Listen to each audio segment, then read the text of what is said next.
Boa noite a todos e sejam bem-vindos ao Espaço Cultural CPFL. Encerramos esta noite o ciclo 2 do módulo Café Filosófico, que integra o projeto Novas Identidades, a Vida em Transformação, Sabedoria, Conhecimento e Felicidade. Com o tema Identidades Contemporâneas, a psicanálise e os novos referentes da subjetividade, o módulo teve curadoria do psicanalista Jurandir Freire Costa. O encontro de hoje abordará o tema O Consumidor e a Personalidade Somática, duas identidades da moral do espetáculo, e recebemos como convidado o próprio curador do módulo, Jurandir Freire. Psiquiatra e psicanalista do Círculo Psicanalítico do Rio de Janeiro, é professor titular do Programa de Pós-Graduação em Saúde Coletiva e pesquisador do Programa de Estudo e Pesquisa sobre Ação e Sujeito no Instituto de Medicina Social da UERJ, Universidade Estadual do Rio de Janeiro. O último livro publicado é O Vestígio e a Aura, Corpo e Consumismo na Moral do Espetáculo, editora Garamond, 2004. Lembramos que o projeto Novas Identidades voltará em agosto com muitas novidades. E para informações sobre a programação, acesse o site www.cpflcultura.com.br ou preencha o formulário que se encontra em nossa recepção para receber informativos via e-mail. Na palestra, buscaremos discutir os efeitos da moral do espetáculo na construção da identidade do consumidor e da personalidade somática. A tese central é a de que as duas formas de subjetivação produzem conflitos, tanto na esfera da consciência do corpo, quanto na esfera das relações com a figura da autoridade moral. Vamos, portanto, receber com aplauso Jurandir Freire Costa para tratar do tema que encerra esta série de encontros.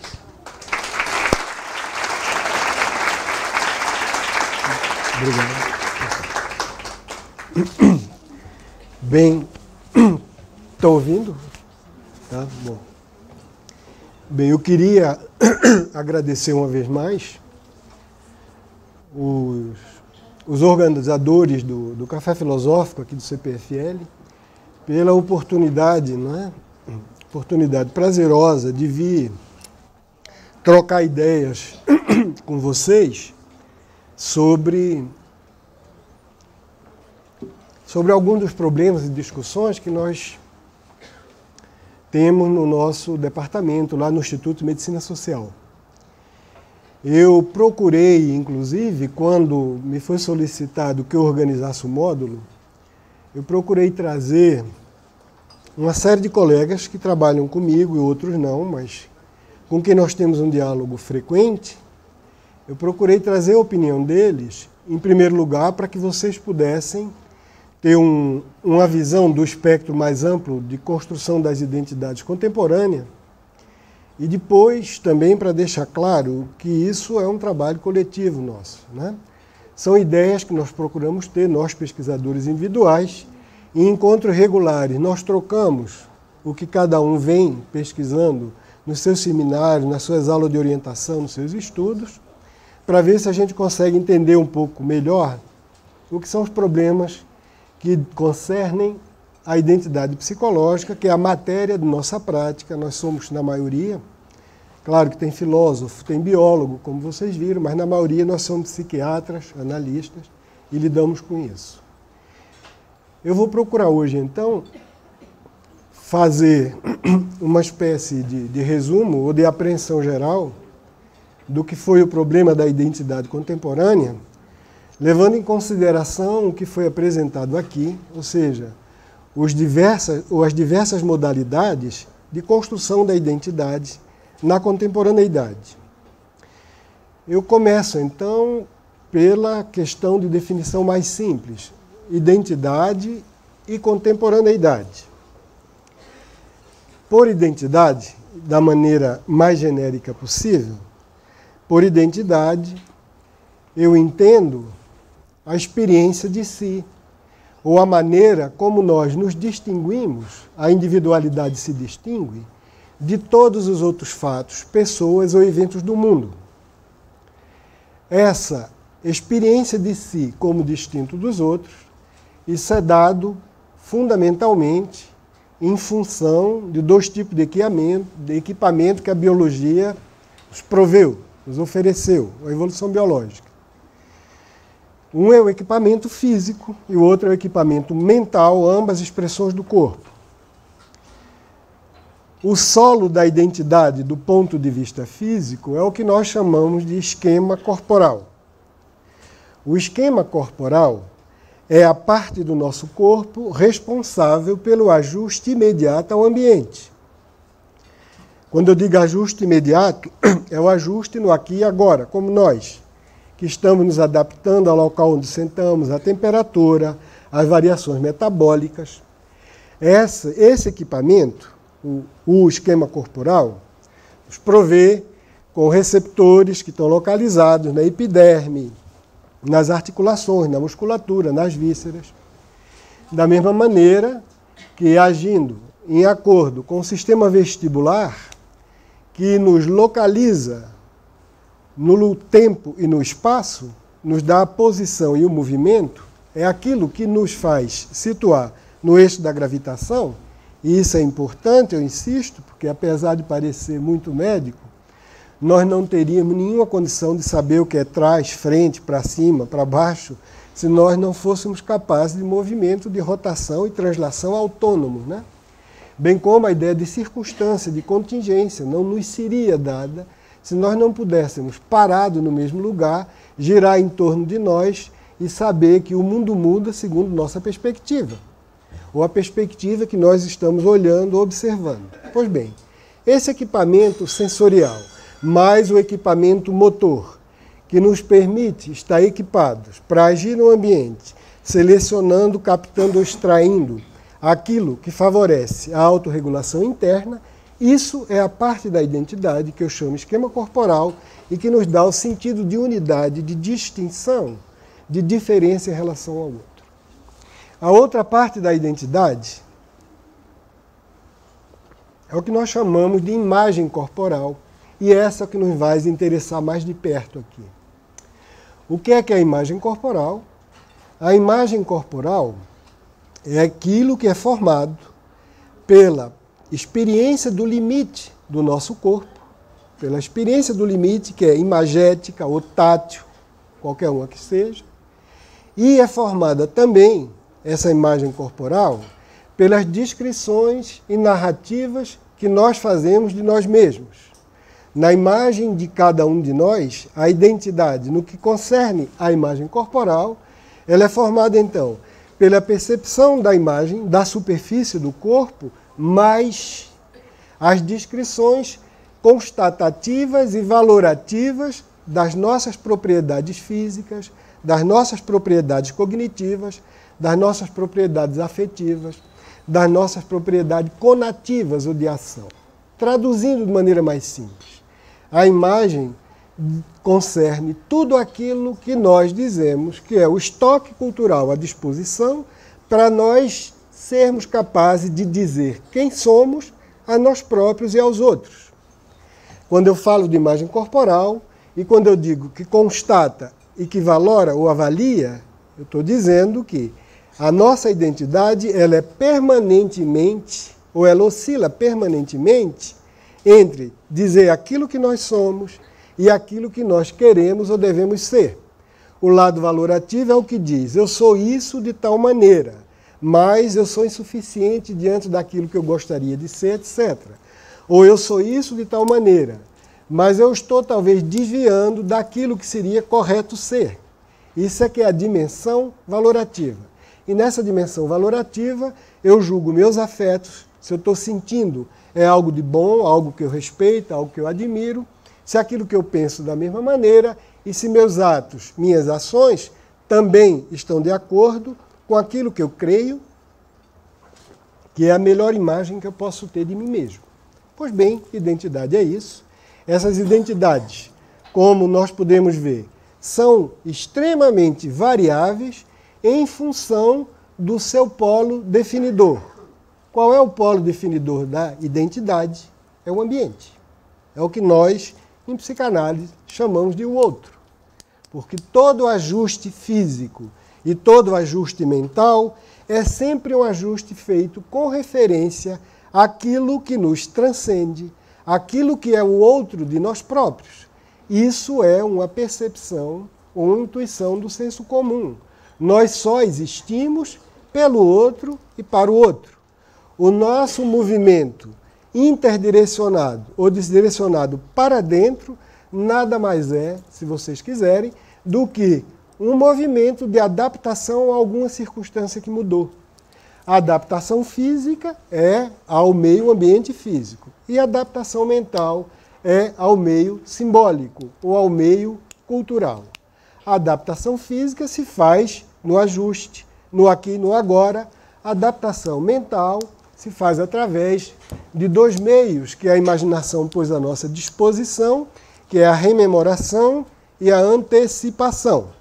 Na rememoração, eu retomo aquilo que passou a título de representação e elaboro aquilo com vistas a me orientar no futuro, que é o tempo ainda que não existe, que é o tempo do imprevisível e que, de preferência, cada um de nós tenta prever, predizer, para se orientar com vistas ao maior ganho de satisfação.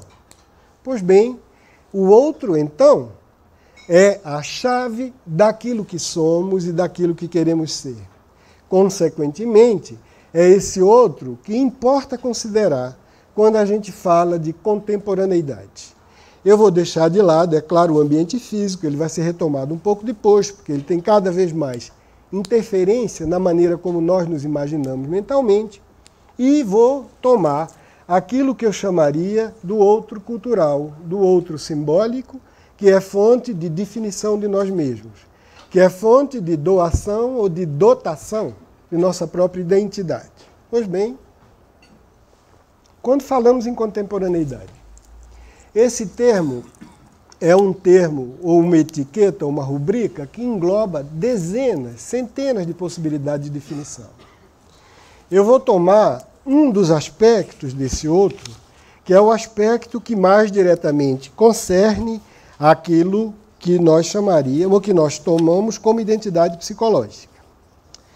Esse outro contemporâneo é basicamente definido como a realidade cultural que vem rompendo com duas grandes heranças que nós temos aqui nas culturas ocidentais, ocidentalizadas, como a nossa do Brasil, que vem rompendo com duas características longevas, venerandas, que vinham eficiente, que vinham agindo, ou que estavam implantadas há muito tempo, no mínimo há uns 6 ou 7 séculos, talvez com um pouco mais de eficiência nos últimos 5 ou 4 ou 3 séculos. E essa herança, ou esse outro cultural, ou esse mundo da cultura simbólica, é um mundo que eu definiria como um mundo de valores político-religiosos. Qual é a característica, então, dessa modernidade, disso que se inicia talvez com a Renascença e se afirma com as revoluções francesa e americana, ou com o que se chama de iluminismo, ou o nascimento das democracias burguesas modernas, o nascimento da república, né, na sua versão moderna e não antiga? Pois bem, esse mundo que eu digo, que era o mundo dos valores políticos religiosos, eles se caracterizaram por uma transferência e uma metamorfose dos valores religiosos para o campo do político. Vejam bem, o que é que isso significa? As revoluções humanistas, as revoluções iluministas, a Revolução Republicana tiveram como tarefa liberar o mundo da famosa aliança entre o trono e o altar. A aliança entre os regimes absolutistas monárquicos e o domínio do protestantismo ou do catolicismo na Europa, sobretudo em função do estrago que foi feito pelas guerras de religião, que terminaram, como vocês lembram, só em 1648. É daí que começa a elaboração dos primeiros modelos do que nós chamamos a organização da sociedade política moderna. Com certeza meus colegas de sociologia, ou filosofia ou economia sabem sobejamente disso e podem me corrigir em alguma ignorância que eu possa dizer, o que não vai ser difícil, na medida em que isso é um universo um pouco mais estranho a mim. De qualquer forma, sem essa referência, é impossível pensar no que eu quero chamar de contemporaneidade da perspectiva da identidade psicológica. Por quê? Porque quando eu falo de transferência e metamorfose, eu digo que todos os valores religiosos, eles foram transferidos para o político, no sentido de que aquilo que era considerado transcendente, divino, invisível, sobrenatural, passou a ser da esfera do natural. Ou seja, a maneira como nós justificávamos a vida, a maneira como nós justificávamos o sentido do que nós íamos fazer, a maneira como nós definíamos os ideais de felicidades, migrou da esfera da religião e do sobrenatural para a esfera do político, com o cálculo racional da felicidade dos ideólogos do momento, com a ideia de que o bem comum iria promover a felicidade privada e a felicidade pública, e, em suma, com a recuperação de tudo aquilo que a experiência religiosa do Ocidente tinha definido como moderno na história da humanidade. Fundamentalmente, uma moral ou uma ética compassiva, ou seja, de respeito à vida do outro, e uma moral que respeitava os valores de liberdade ou de autonomia. Então, a transferência passou, então, daquilo que nós atribuímos ao sobrenatural ou ao divino para o imanente, para o mundano, para o terreno, para o visível, para o político, em suma, e todo o monopólio que era dado a Deus, em suma, foi dado a um pedaço da sociedade autonomizada dela, que nós chamamos de Estado. Ele passou, então, a ter para si a função atribuída a Deus, de legislação, de discriminação, bem e mal, de punição de quem era incorreto, etc, etc. Vem a transferência. Mas, no caso também, vem uma outra metamorfose. Que metamorfose foi essa? Enquanto que as sociedades religiosas eram as sociedades que, em geral, oriundas do cristianismo, faziam valer o princípio do que nós chamaríamos de moral do sacrifício, que regulava aquilo que eu podia ou não podia fazer, essa moral do sacrificial, ela é metamorfoseada nos regimes leigos, políticos, secularizados, como moral ou ética dos deveres e dos direitos. Do que é que se trata essa moral do sacrifício, que, depois da experiência da hegemonia do político, passa a ser isso que nós conhecemos e convivemos ainda hoje, que é a ética dos direitos e dos deveres.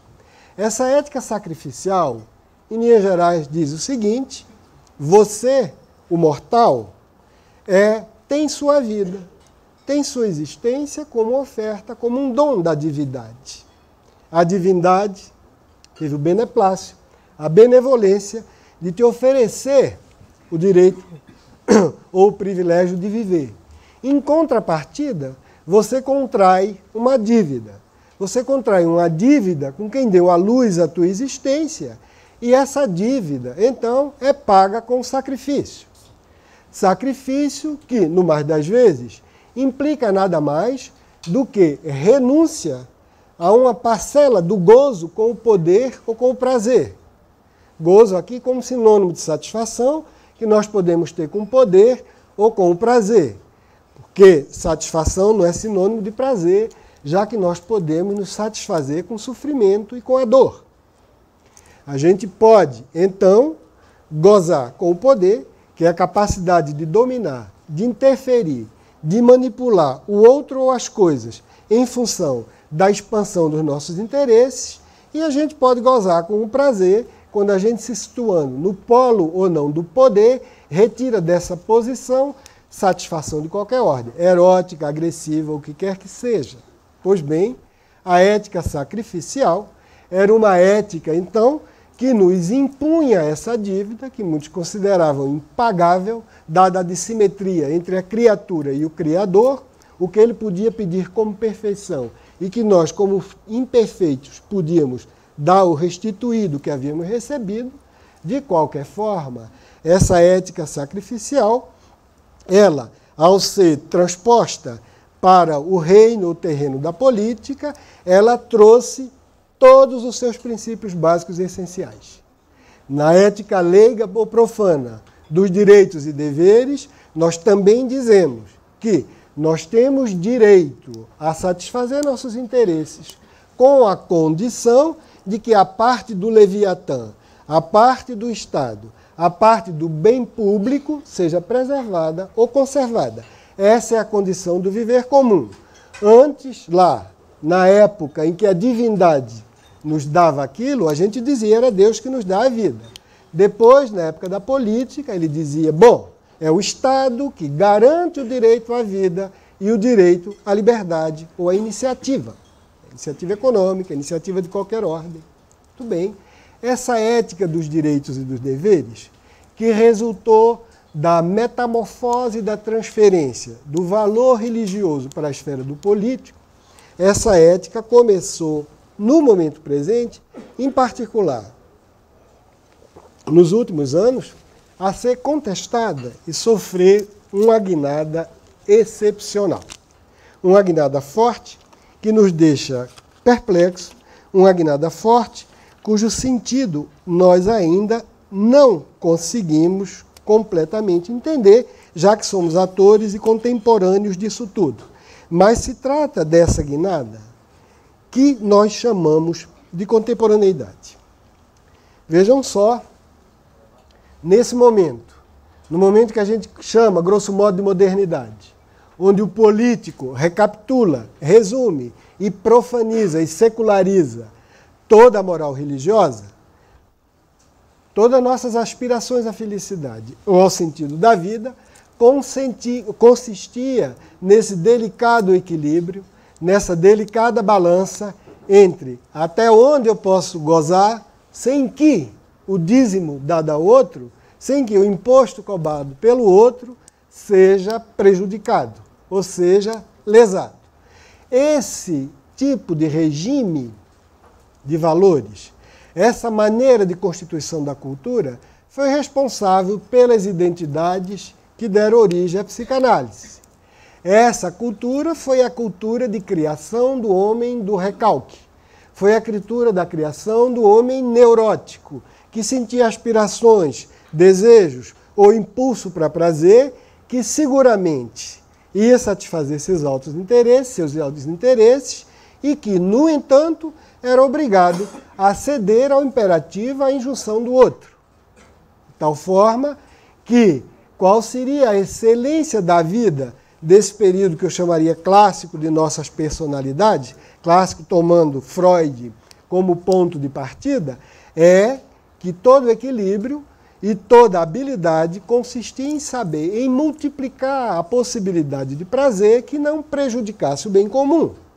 Se vocês pegarem a sexualidade, o usufruto da sexualidade, da corporeidade, da agressividade, tudo aquilo que exigia, digamos, uma espécie de saciedade além da conta, tudo isso era freado pelo que Freud chamou de ideal do eu, de superego, e era o conflito entre a pulsão e a censura moral que produzia o tipo clássico da neurose, que produzia um efeito de interiorização, um efeito de busca na imaginação, na sublimação, como sendo um exutório, uma saída onde nós pudéssemos satisfazer, dizia Freud, o nosso erotismo e nossa agressividade, sem infringir, sem lesar o bem público.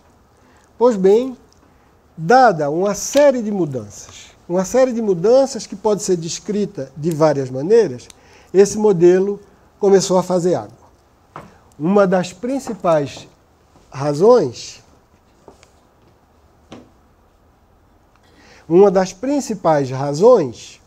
da mudança é que o mundo que eu chamaria da personalidade neurótica, o mundo da ética sacrificial dos deveres, ele se mantinha pela promessa, ou mediante a promessa, de que aquilo que foi liberado com a tutela desse Estado liberal, democrático, republicano, aquilo que foi liberado iria nos trazer cada vez mais poder e prazer. E o que é aquilo que foi liberado com essa tutela, com a segurança oferecida, com a ideia de bem comum do Estado político? O que foi liberado fundamentalmente foi a atividade econômica e científica. Lembrem bem, esses foram os enfants gâtés das nossas revoluções burguesas e republicanas. É em nome da atividade econômica, em nome da atividade científica, em nome da liberdade e autonomia dos dois, que a gente varreu a custódia obscurantista da religião. E se dizia que, embora você ceda parte de sua autonomia ao Estado, não possa tudo o que fazer, com o desenvolvimento das riquezas, com o desenvolvimento da ciência, você vai alcançar um nível material e um nível de bem-estar e de satisfação que vão compensar largamente aquilo que você abriu mão, ou a renúncia ao prazer de agora. Siga esse rumo, vá nessa direção que nós garantimos o resultado. E, ao que parece, o desenvolvimento extraordinário da economia e da tecnologia e da ciência acabou produzindo um efeito, como tudo na história, inesperado. Acabou produzindo um efeito inesperado porque o domínio da ciência sobre a natureza foi extraordinário nesse período, em particular nesse século.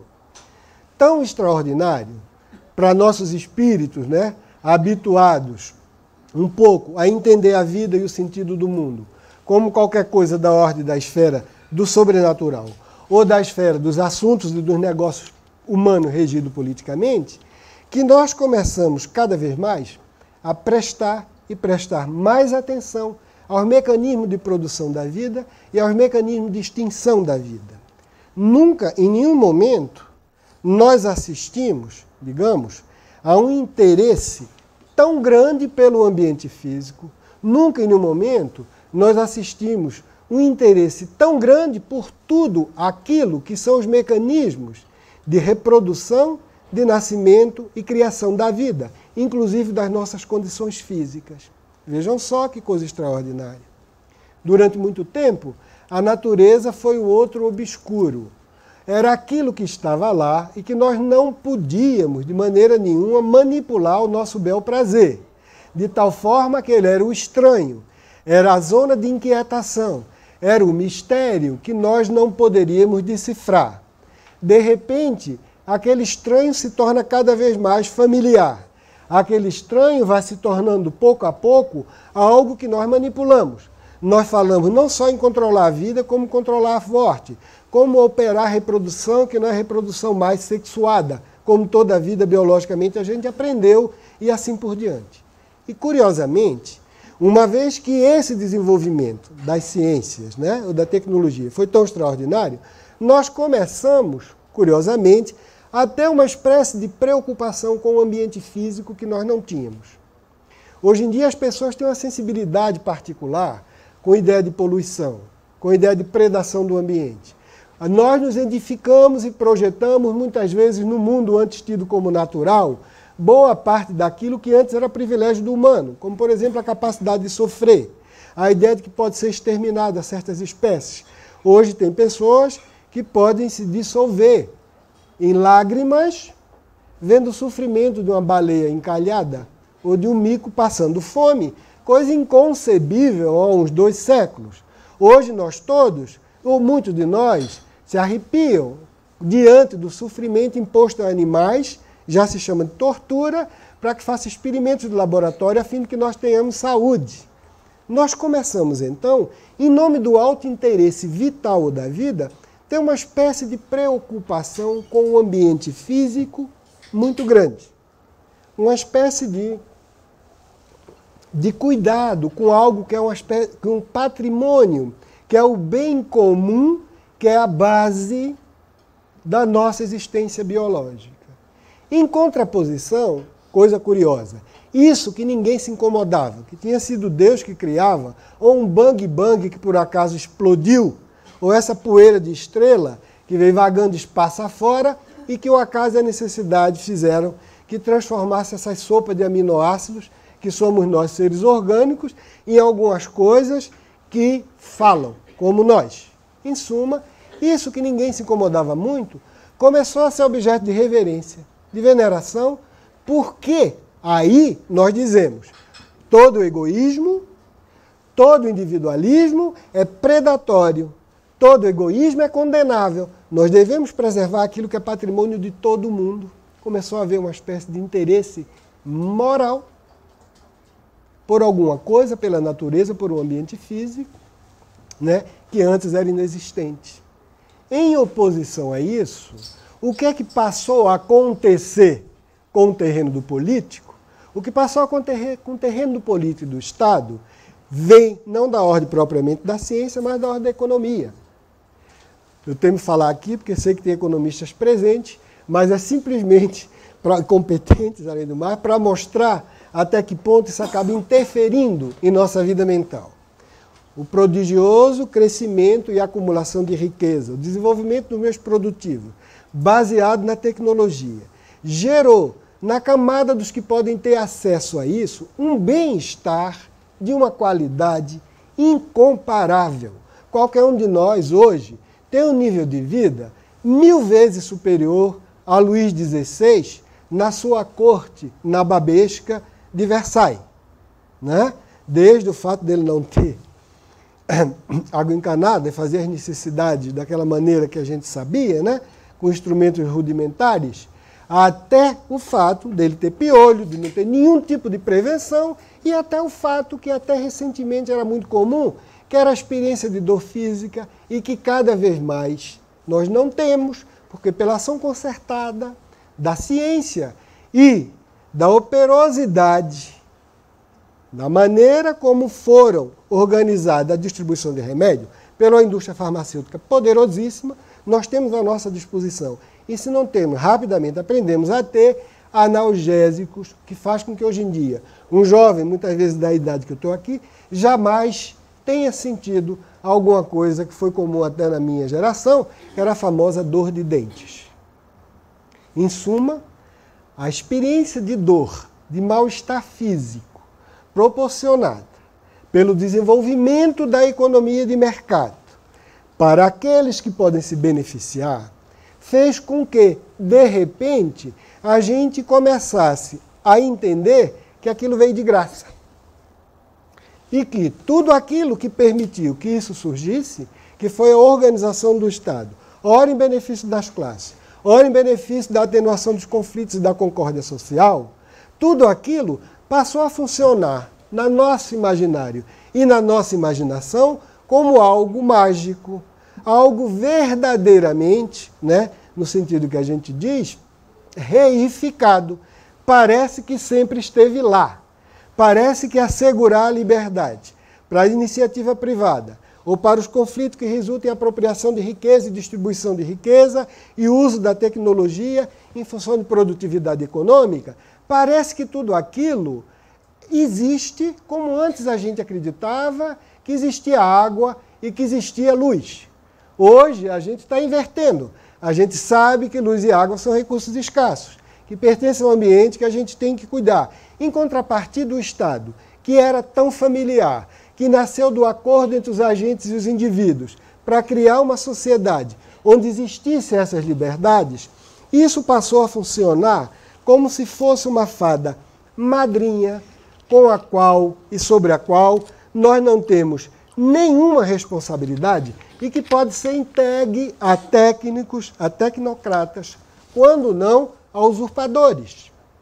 Pouco importa, aquilo ficou cada vez mais distante, aquilo ficou cada vez mais estranho e cada vez que nós ouvimos dizer que o Estado é o representante lídimo do bem comum, nós rimos internamente ou externamente e dizemos, não me venha contar contos de carochinha. Aquilo ali nunca é nem pôde ser isso. O bem comum é uma tarefa de mera expressão de interesses individuais. Aqui, no que diz respeito à esfera da liberdade e da autonomia, eu tenho direito, e aliás, é o único direito que eu tenho, de ser cada vez mais e cada vez mais egoísta. Não me venham dizer que se eu abrir mão do que eu sou para o bem comum, eu vou garantir nada. Ao contrário do cuidado com o ambiente físico, com a qualidade de vida, a liberdade para ser qualquer coisa que a gente não presta muito atenção. Bem como o que vem a reboque dela, igualdade, para não falar de fraternidade. Aí nos foi incutido e nos foi inculcado a ideia paulatina, que pouco a pouco se implantou, de que não, basta atentar para o próprio interesse para que haja uma espécie de heterogênese e concórdia das finalidades. Se todos nós agirmos por nossa conta, uma mão invisível qualquer, que ninguém sabe de onde vem, se a providência ou o que quer que seja, vai acabar fazendo com que vícios privados se tornem virtudes públicas. Esse descuido, esse desinteresse, esse desinvestimento com o bem comum no terreno da liberdade. E essa inversão e esse cuidado com alguma coisa física, que em nome da vida nós estamos cada vez mais dispostos, ele teve, então, uma repercussão enorme em todos nós. É que a ética dos deveres e dos direitos tinha como corolário a ideia de responsabilidade com a coletividade, com a vida de todos. Era uma ética, além do mais, que pelos seus próprios princípios, pelas suas próprias regras, nos fazia o tempo inteiro estar referido à ideia de vergonha, de culpabilidade, de responsabilidade, que às vezes era excessiva e nos torturava, né? Como eu disse, provocava neurose, mas que não nos deixava esquecer que liberdade, igualdade e fraternidade não é um dom, pelo contrário, é um bebê histórico, que a gente tem que tratar com todo cuidado, do contrário ele vai embora. Em contrapartida, no terreno da política, começou a surgir o que a Maria Rita Kel, minha colega, falou aqui para vocês, que é a ideia da identidade do ressentimento, a idade do ressentido. O que é o ressentimento? Olha, nós todos somos iguais diante da satisfação dos nossos interesses. Consequentemente, se alguém tem mais, eu estou lesado. E quem tem que dar e quem deve dar é o Estado, entendido como aquilo que é o bem comum. Consequentemente, a pauta de reivindicações das identidades e das individualidades passou a ser, ou passou a se exprimir de duas formas hegemônicas. De um lado, os delinquentes, que dizem, você propicia a um e não a outro, pois eu vou e me aproprio quando eu quiser. Por outro lado, a pauta da irresponsabilidade passou a se imprimir nas vítimas. Eu quero, eu preciso, eu tenho direito a ressarcimento do dano, eu, enquanto indivíduo, eu, enquanto grupo, estou sempre disposto a acionar e reclamar aquilo que eu não tive, embora eu nada tenha dado a ninguém. O fato é que eu sou sempre vítima, eu sou sempre o coitado, eu sou sempre responsável em relação ao estoque do bem comum. Eu quero, em suma, ser mantido na mamadeira. Identidades grupais, identidades individuais, identidades completamente dissociadas de qualquer bem-estar coletivo, passaram a ganhar proeminência no imaginário cultural. Ora, é nesse clima, então, que entra o que eu chamo de moral do espetáculo. Isso tudo é um pouco o prolegômeno necessário para que a gente entenda onde o espetáculo vem se situar. Por quê? Na cartilha política ou no catecismo religioso, se tratava de tratar os valores espirituais ou os valores políticos de uma forma simplificada. De maneira que toda a riqueza da espiritualidade, toda a riqueza da história política era extremamente simplificado nas cartilhas ideológicas ou nos catecismos, como a gente queira, eu acho que é equivalente, em torno de uns são bons, outros são maus, eu me identifico com o bom, para o mal, o inferno. Vai ferver no azeite, nas caldeiras do demônio. Está resolvida a situação. De qualquer maneira, tanto na cartilha ideológica quanto no catecismo religioso, nós tínhamos uma discussão de valores qua valores. Como valores? O valor estava lá.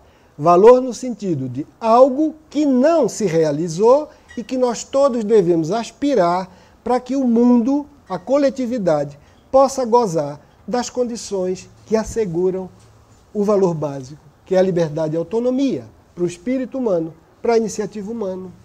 Pois bem, essa cartilha ideológica, ou essa cartilha religiosa, ela passou a ser substituída pela moral do espetáculo. Qual é a regra da moral do espetáculo? A regra da moral do espetáculo é que eu não vou mais discutir valores. Eu vou discutir fatos, ou pseudofatos, ou aquilo que eu defino como fatos, escondendo a cauda valorativa, escondendo o valor que está sempre embutido na objetividade, ou na suposta objetividade. O espetáculo não é necessariamente os meios de comunicação de massa, embora para a nossa modernidade seja sobretudo isso. Espetáculo inclui imprensa, falar de escrita, televisão, cinema, rádio, internet ou qualquer um desses outros meios de comunicação que a gente chama para o grande público anônimo, no qual o grande público anônimo não pode intervir, em que raramente é interativo, onde existe alguém que fala e outro, sobretudo, que escuta, onde um é ativo e outro, sobretudo, é passivo. Evidentemente, o espetáculo também pode assumir outras feições. Nós tivemos, nas grandes manifestações de regimes totalitários, como nazismo, comunismo, né? Ou nas paradas dos ditadores pobres, né? Nós tínhamos aqueles grandes espetáculos, que era o espetáculo ritual, né? Das marchas militares, dos grandes eventos. De qualquer maneira, a intenção toda do espetáculo é sempre de fazer com que os verdadeiros atores e agentes de mudanças sociais que somos todos nós sejam reduzidos a uma apatia, uma inércia, em nome de que não interessa o que é valor, interessa o que é. Uma vez que eu sei o que é, eu, por mágica, vou encontrar o caminho daquilo que eu devo ser, ou daquilo que eu gostaria de ser. Essa espécie de rebaixamento, desqualificação do mundo valorativo, do mundo de aspirações aos ideais, no nível da fatualidade, ou da pretensa e suposta fatualidade, essa é a primeira característica do que eu chamo de moral do espetáculo. O espetáculo apresenta o mundo e a vida como uma série ou como uma sequência de fatos, uma sequência de eventos que são o que são. E passar disso é tolice. Passar disso é asneira. Passar disso não interessa. Essa é a primeira característica, digamos, do espetáculo. A segunda característica do espetáculo, e que também é bastante interessante, além da redução dos valores, não é, à fatualidade ou ao mundo dos fatos, a segunda característica é a de que ele apresenta o mundo espetacular, aquele mundo que é transmitido, como sendo o mundo ou o reino do poder. Quem ali está, pouco importa se é melhor, é quem decide, é quem manda, é quem comanda, é quem dá o tom da música que todos devem cantar e dançar. Fora daquilo ali, existe o anonimato. Fora daquilo ali, o que existe é o não sujeito, é o não lugar, é o lugar da impotência, da insuficiência, da passividade. A outra característica da cartilha do espetáculo é a de que, mesmo aquilo que parece ser da ordem da lei, da ordem da ética, é reduzido à notícia ou à mercadoria. Ou seja, eu apresento aquilo e quem está assistindo ao espetáculo sabe que aquilo está sendo apresentado porque está sendo vendido. Porque alguém está aferindo lucro com aquilo que supostamente é a verdade, que todos deviam saber para viver melhor. Pouco importa o tratamento dado ao ideal e ao real, como se tudo fosse fato, rebaixa, se vocês quiserem, a qualidade moral daquilo que é apresentado. Então, nós acreditamos, quando vemos boas intenções no espetáculo, pela metade. A gente sempre duvida daquilo que está sendo apresentado, não só porque não existe confirmação na nossa experiência de vida, como também porque a gente suspeita com boas razões que aquilo não é confiável, que há algum interesse de poder ou de ganho naquela coisa, e que nós, então, sabemos que o que está sendo apresentado é um misto do que a gente começa a definir em psicanálise como a ideologia do narcisismo. Narcisismo mais cinismo. Ou seja, eu faço isso por isso mesmo. Se você quiser, é para ganhar dinheiro mesmo, que eu estou vendendo notícia, vendendo valor e dizendo que o que é certo. Olha, isso aqui é bom, tudo bem. Então, saiba que é bom porque eu estou vendendo alguma coisa que você vai comprar daqui a pouco com outra história. Essa característica, que é profundamente desqualificadora daquilo que nós humanos insistimos em prezar como sendo melhor, isso também é outra característica do mundo espetacular. Vejam bem, eu não estou dizendo que isso equivale a tudo que os meios de comunicação de massa podem fazer. Não se trata de demonizar. Vejam só, é possível usar esses espaços, esse meio, de maneira criativa, de maneira produtiva. Eu estou falando da média daquilo que é oferecido e que tem como objetivo primordial assegurar os índices de audiência. Uma dessas dimensões eu já falei aqui atrás, é que eu deixo de lado, se vocês quiserem, e que é a quarta característica, eu deixo de lado preocupação com a ética para ter preocupação com a estética. Vejam bem, o termo é nobre para uma coisa chula, mas de qualquer forma. Com estética eu quero dizer o reino do gosto e não mais do dever. Não é? Então, moral é questão de preferência, é questão de afinidade, é questão do meu mau humor, é questão se eu tive gastrite ou não, se eu dormi de calça jeans ou se eu tive um dia estafante. De qualquer forma, aquilo que me é apresentado como fato é feito para que eu tenha a impressão de que eu posso escolher a moral que me agrada. Aquela que cabe no meu tamanho, no meu pé de sapato, na minha preferência, no meu gosto, como eu gosto de comida. Então eu vejo, à medida que eu tomo os indivíduos e os individualizo e singularizo cada vez mais na preferência e nos objetos que ele vai comprar ou adquirir, ou seja, para cada pessoa um objeto e para cada pessoa, numa etapa da vida, objetos diferentes, e toda a ideia de que você é efetivamente livre para se reinventar naquilo que você quer ter, no corpo e nos objetos, quanto mais eu singularizo e individualizo. Quando antes política e religião tentavam nos uniformizar numa crença comum, agora eu singularizo para uniformizá-los todo na descrença, no sarcasmo, no desdém, no desprezo, no alheamento, no desinteresse por tudo que é o equipamento ético do nosso viver coletivo, que foi ocupado pelo Estado e pelos nossos representantes dentro da democracia, né, como nós sonhamos. Todos sabemos que os tropeços dela estão aí para quem quiser vir.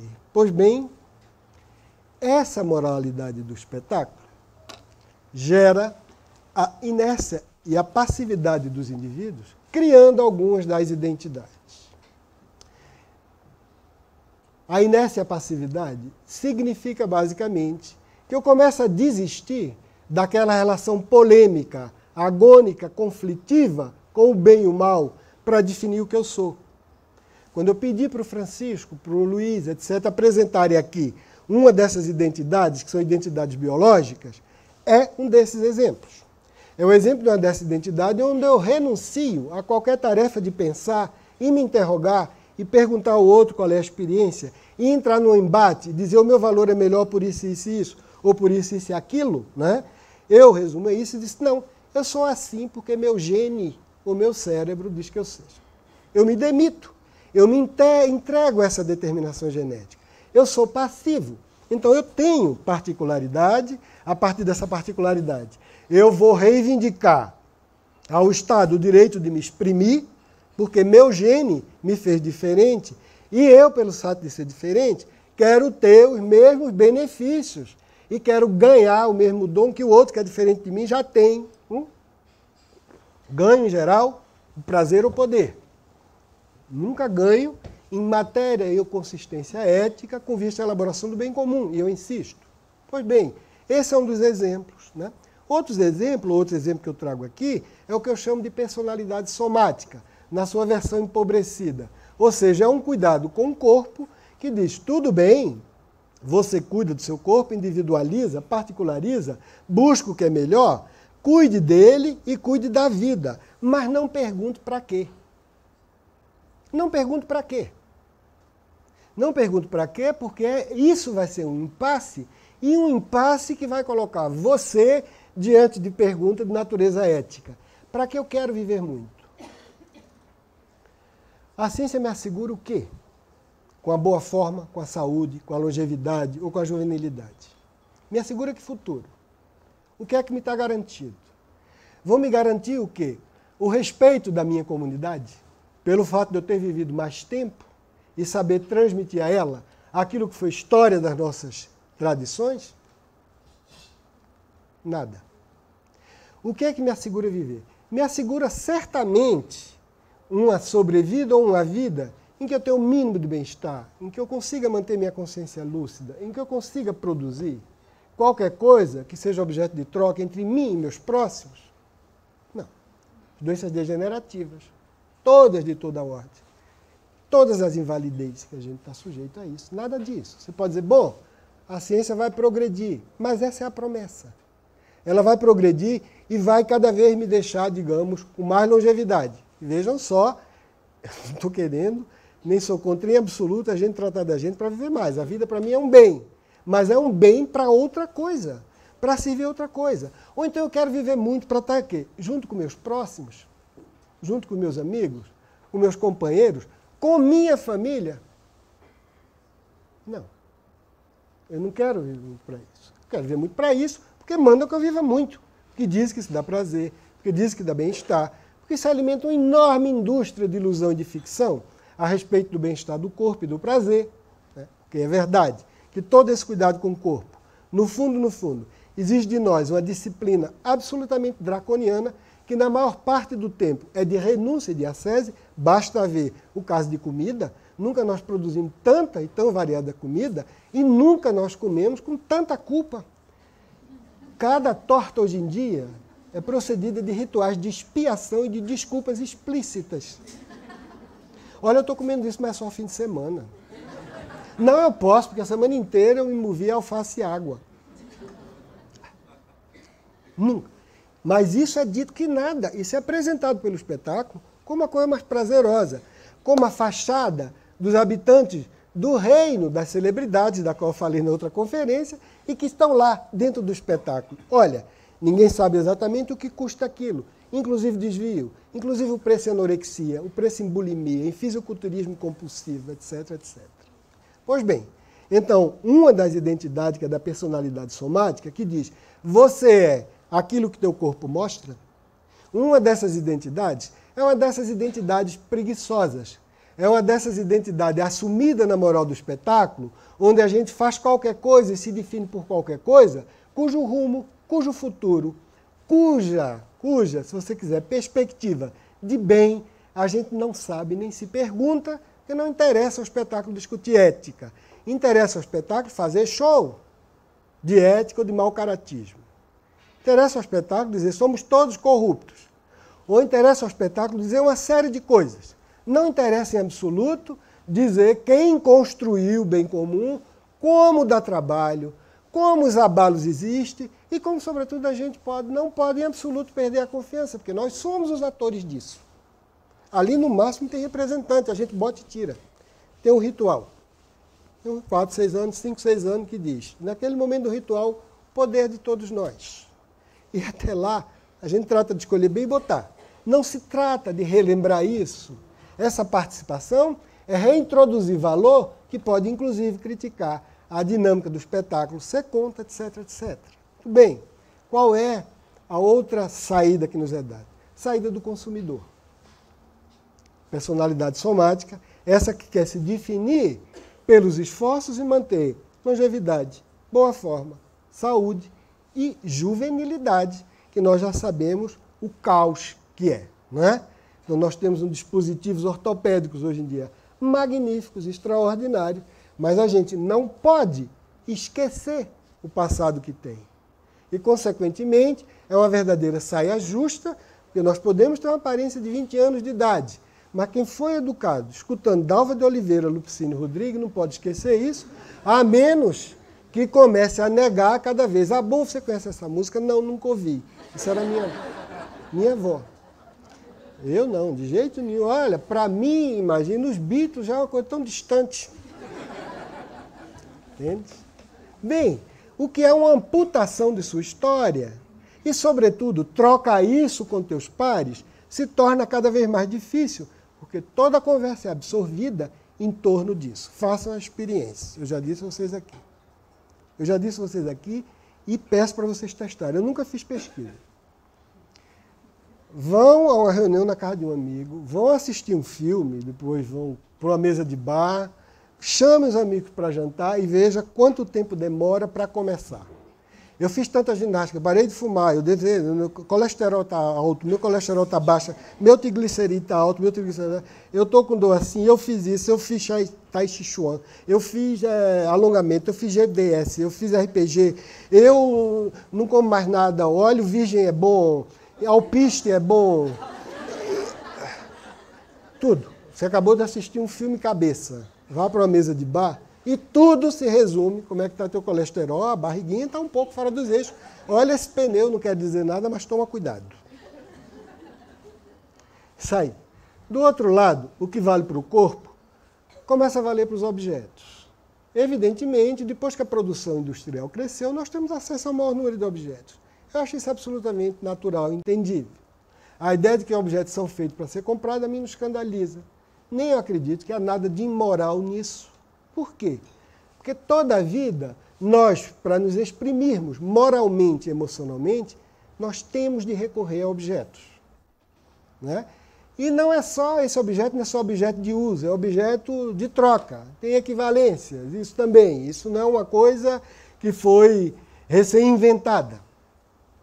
O problema com os objetos é quando eles deixam de encarnar qualquer historicidade. Seja historicidade pessoal, seja historicidade familiar, seja historicidade cultural. O que é que eu quero dizer com isso? É quando você tem um objeto e você o trata como refúgio. Ele não representa nada a não ser sua voracidade. Ele não lhe diz nada porque ele pode ser trocado com a leviandade, com a leveza o tempo inteiro. É porque ele está ali e não está ali. Ele está ali para servir simplesmente de âncora a alguém que não pode pensar em si, a alguém que não pode encontrar em algum outro suporte do mundo a referência para ele. Pensem bem, os objetos eles já foram suporte de dezenas de coisas. E dezenas de coisas, eu digo de fatos ou de eventos mundanos, que tinham pé em uma raiz histórica que nos trazia o nosso pertencimento ao mundo. Pensem na lei, por exemplo, de vestuária. Até a República ou a democracia, era proibido que todo mundo se vestisse igual. Tinha um jeito de se vestir nobre e um jeito de se vestir plebeu. Estou defendendo isso. O que eu quero dizer é que no objeto estava a linhagem e a identidade. A aparência dele era aquilo que fazia com que ele se definisse. E aquilo você tinha toda uma linhagem de roupas que passavam de uma família para outra, ou tal cor, ou com tal adereço, com tal adorno. Quando você faz essa revolução democrático-burguesa, né, e a produção industrial capitalista cresce, isso deixou de existir, você democratizou o acesso aos objetos. Em contrapartida, os objetos começaram a ganhar a cara dos seus possuidores. Se vocês não sabem, eu vou repetir. Qual foi o grande avanço na sociedade de consumo? Foi uma descoberta científica aliada a uma estratégia de marketing ou de mercado. Na França se descobriu a maneira como se temperava o vidro de maneira a fazer vitrines grandes. Vitrines onde os objetos foram expostos. Célebre invenção de Foucault. Não Michel Foucault, o outro, um engenheiro. Pois bem, uma vez que aquelas vitrines estavam daquela forma, você conseguiu expor o objeto de maneira que você passava a curiosidade dos passantes, aumentou-se os bulevares, fez-se uma série de reformas, e as pessoas começaram agora a ter mais facilidade de olhar aquilo, escolher e poder comprar. O número de ofertas surgiu, foram criados grandes supermercados. Londrinos, parisienses, surgiu dessa maneira. E que imediatamente, diante dessa realidade, os objetos que já não podiam mais ser signo de linhagem ou de casta, começaram a ser signo de pessoa. As pessoas escolhiam, e aquele escolhido, porque ele projetava tal ou qual predicado emocional no objeto. Aquilo era guardado, e valia para móveis, valia para adornos. Aquilo era guardado, aquilo era signo de uma história, aquilo era acumulado nas casas, e uma vez acumulado nas casas, evidentemente, de quem tinha, né, nas casas burguesas, no sentido sociológico, aquilo passava de pai para filho. Aquele objeto tinha um valor. O filho que herdava o considerava.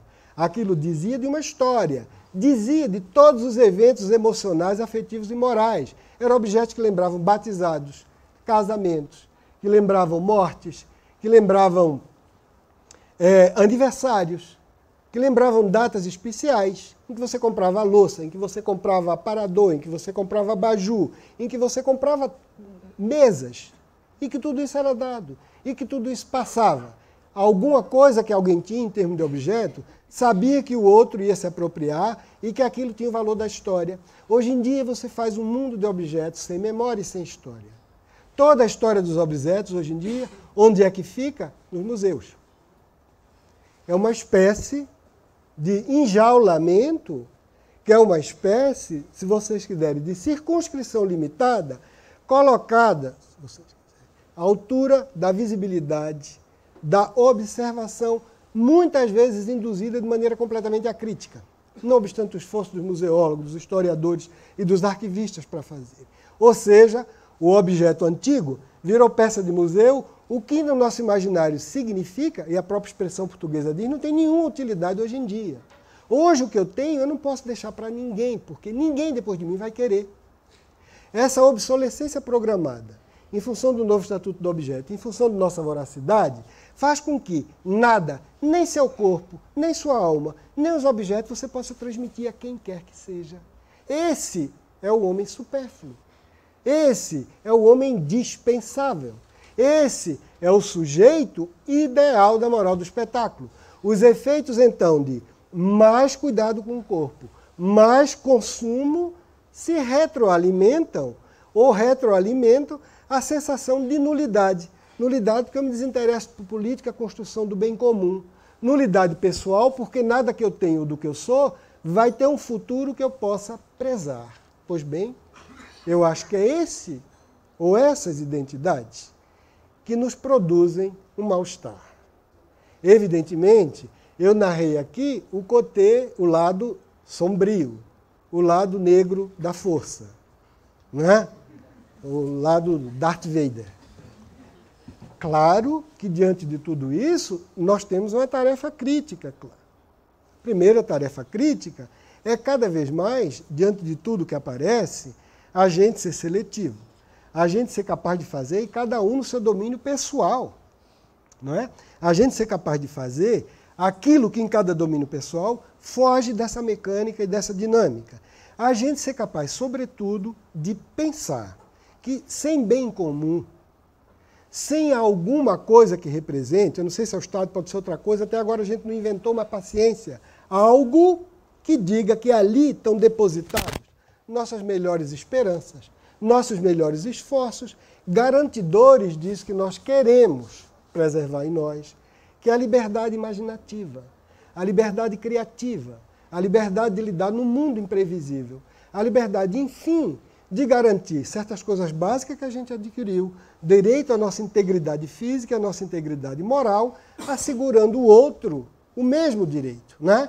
Eu acho que essa reflexão sobre direitos e deveres pode não assumir a forma kantiana, a forma voltairiana ou russoniana, pouco importa. Ela tem, contudo, que está presente, porque sem ela, eu penso, nós tendemos todos a ser sujeitos absolutamente dispensáveis, descartáveis, cujas rotas de fuga vão sempre no sentido de nossa desmoralização e da coletividade onde a gente vive. Eu deixo, então, aqui essas reflexões para poder a gente discutir em seguida. Tá? Obrigado pela atenção de vocês.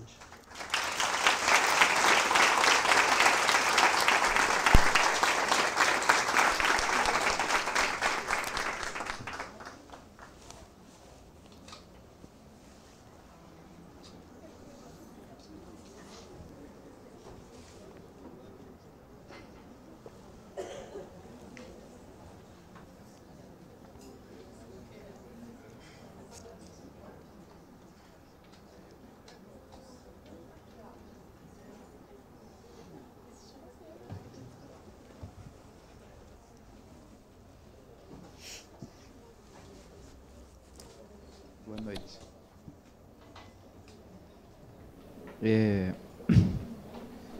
Bom, um pouco...